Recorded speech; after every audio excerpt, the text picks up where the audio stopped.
Assalamualaikum warahmatullahi wabarakatuh. Innal hamdalillahi nahmaduhu wa nasta'inuhu wa nastaghfiruhu wa nastahdihi wa na'udzu billahi min syururi anfusina wa min sayyiati a'malina. May yahdihillahu fala mudhillalah wa may yudlilhu fala hadiyalah. Asyhadu an la ilaha illallah wa asyhadu anna Muhammadan abduhu wa rasuluh la nabiyya ba'dah. Allahumma sholli wa sallim wa barik ala sayyidina Muhammadin wa ala alihi wa sahbihi wa man ihtada bihudahu ila yaumil qiyamah. Amma ba'du. Qala Allah ta'ala fil Qur'anil Karim, a'udzu billahi minasy syaithanir rajim. Bismillahirrahmanirrahim. Ya ayyuhalladzina amanu kutiba alaikumussyam kama kutiba alal ladzina min qablikum la'allakum tattaqun. Wa qala an-nabiy sallallahu alaihi wasallam, kullu amal ibni adama yudha'aful hasanah asyru amsalha ila sab'i mi'ati dhi'fin. Qala Allahu azza wa jalla, alla sawma fa innahu li wa ana ajzi bihi yada'u syahwatahu wa ta'amahu min ajli. Alhamdulillah, alhamdulillahirabbil alamin. Segala puji kita haturkan kehadirat Allah Subhanahu wa taala yang Maha Kuasa.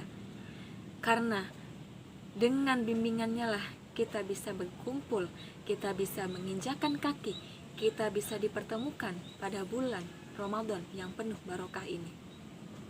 Bulan diturunkannya Al-Quran, bulan yang penuh dengan pengampunan, bulan Syahrul Mubarak. Karena tanpa adanya nikmat yang diberikan oleh Allah Subhanahu wa taala, mustahil kita bisa menginjakan diri kita pada bulan yang penuh keberkahan ini. Dan dengan datangnya bulan ini, semoga menjadi bulan perbaikan, bulan penambahan amal baik kita. Karena salah satu keutamaan dari bulan Ramadan ini adalah pintu-pintu neraka ditutup serapat-rapatnya dan pintu surga dibuka selebar-lebarnya dan para syaitan dibelenggu. Demikianlah salah satu sabda yang disampaikan oleh orang yang paling mulia di muka bumi ini, yakni Nabi Muhammad sallallahu alaihi wasallam. Marilah kita meningkatkan keimanan, meningkatkan ketakwaan kita di sisi Allah Subhanahu wa taala. Karena salah satu momen yang tepat untuk berbenah diri yaitu adalah pada bulan Ramadan. Sholawat serta salam semoga tetap tercurah limpahkan kepada junjungan kita, yakni Habibana wa Nabiyana Muhammad sallallahu alaihi wasallam. Manusia mulia, manusia yang memperjuangkan Islam dari zaman Jahiliyah menuju zaman Islamiyah sampai sekarang ini, yang selalu kita rindukan syafaat dan pertolongannya di hari kiamat kelak.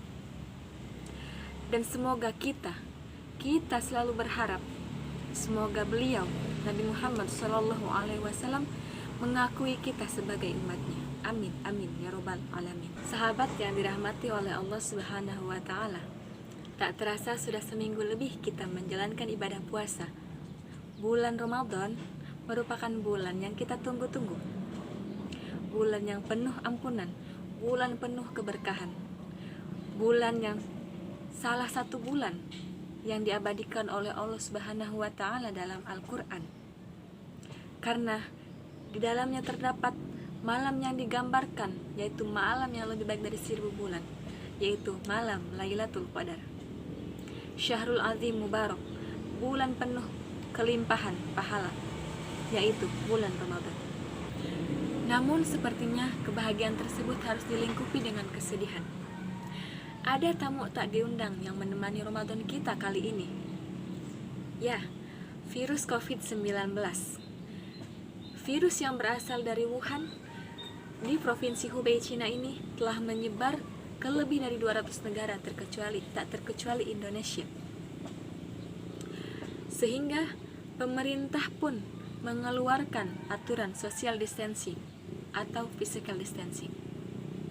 Hal ini tentu menjadi kabar kurang baik bagi kita, teruntuk bagi kaum muslimin yang ingin menjalankan ibadah puasa Ramadan dengan tenang dan penuh kekhusyuan.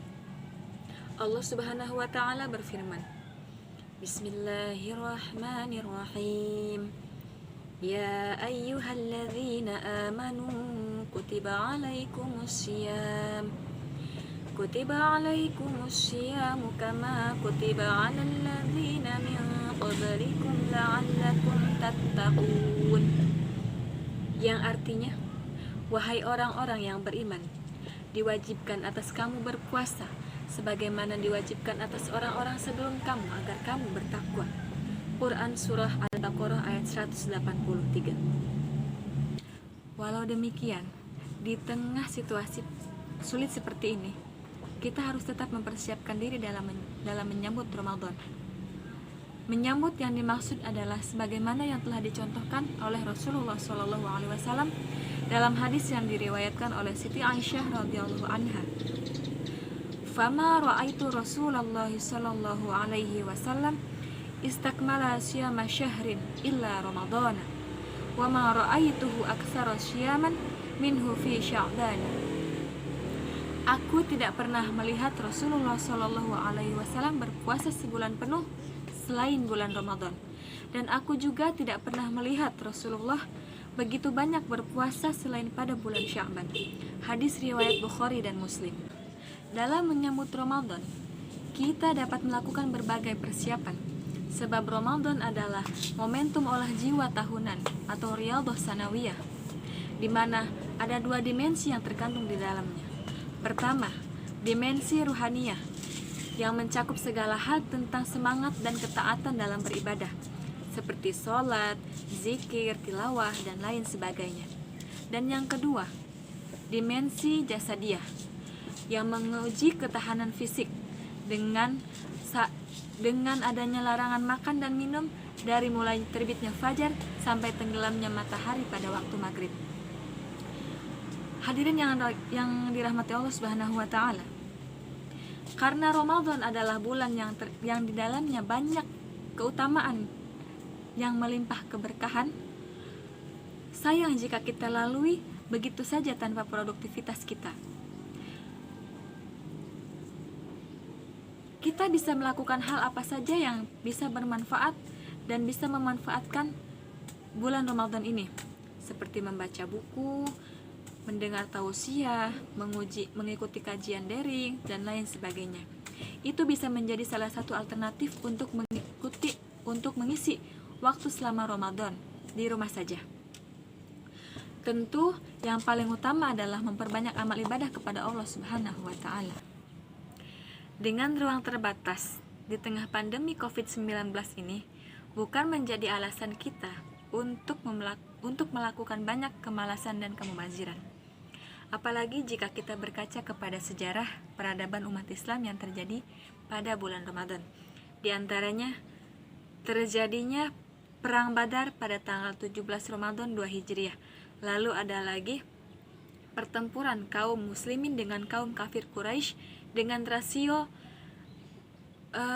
kekuatan 1:3 dari musuh. Bayangkan, kita mungkin tidak bisa membayangkan, tidak bisa memikirkan bagaimana sebuah pasukan yang sedang berpuasa bisa terus mengangkat pedang dan bisa memenangkan peperangan tersebut. Inilah janji Allah Subhanahu wa taala. Allah Subhanahu wa taala tidak akan pernah ingkar terhadap janjinya. Lalu ada lagi peristiwa Fatu Mekah dari kaum kufar yang terjadi pada tanggal 10 Ramadan 8 Hijriah. Dan yang tak kalah heroik yaitu adalah kemenangan Salahuddin Al-Ayyubi pada Perang Salib, yaitu disebut dengan Battle of Hattin. Ada lagi, dan itu terjadi di Palestina pada tanggal 26 Ramadan. Dan ada lagi di Indonesia, yaitu terjadinya proklamasi kemerdekaan Indonesia pada tanggal 17 Agustus 1945, yaitu bertepatan pada tanggal 9 Ramadan 1364 Hijriah. Ini artinya puasa di bulan Ramadan bukan alasan untuk kita malas berpikir maupun bertindak. Dan jika kita merujuk kembali kepada ayat Al-Quran, Quran Surat Al-Baqarah ayat 183. Perintah berpuasa sesungguhnya bukan titah semata atau titah biasa. Kata amanu di ayat tersebut merupakan panggilan khusus bagi mereka yang mengaku dirinya beriman. Berbeda halnya dengan ayuhan nas, wahai manusia, yang merupakan seruan umum kepada seluruh umat manusia. Karenanya, dengan berpuasa, kita pun sebenarnya telah mengaku dan sekaligus membuktikan bahwa kita telah mengaku sebagai orang yang beriman. Sekali lagi, bulan Ramadan adalah bulan yang penuh dengan pahala kebaikan, dengan melakukan ibadah baik yang wajib maupun yang sunnah, dari mulai sholat fardu, sholat tarawih, tilawah, zikir, sedekah, dan memperluas wawasan keislaman, di mana tujuan akhir dari itu semua adalah untuk mencapai derajat ketakwaan kita kepada Allah Subhanahu wa taala, la'allakum tattaqun. Dan dari Abu Hurairah radhiyallahu anhu bahwa Rasulullah sallallahu alaihi wasallam bersabda, "Man shoma Ramadhana imanan wa ihtisaban, ghufira lahu ma taqaddama min dhanbihi." Barang siapa berpuasa Ramadan atas dasar iman dan mengharap pahala dari Allah Subhanahu wa taala, maka dosanya yang telah lalu akan diampuni. Hadis riwayat Bukhari dan Muslim. Oleh karena itu, mari kita selaku kaum muslimin senantiasa membersihkan jiwa dan raga kita dengan terus meningkatkan kualitas keimanan dan ketakwaan kita kepada Allah Subhanahu wa taala. Jadikan bulan Ramadan kali ini sebagai momentum refleksi dan muhasabah diri kita atas apa yang dilakukan kita di bulan lalu. Dan barangkali dengan adanya wabah COVID-19 ini, Allah Subhanahu wa taala telah mengisyaratkan kaum muslimin untuk lebih banyak waktu dalam mendekatkan diri kepada Allah Subhanahu wa taala dengan memperbanyak ibadah kepadanya. Mari kita berdoa semoga pandemi COVID-19 ini segera berlalu agar kita bisa menjalani Ramadan dengan tenang dan penuh kekhusyuan. Mungkin hanya itu yang bisa saya sampaikan. Kurang dan lebihnya saya mohon maaf. Billahi taufiq wal hidayah, waridho wal inayah. Wassalamualaikum warahmatullahi wabarakatuh.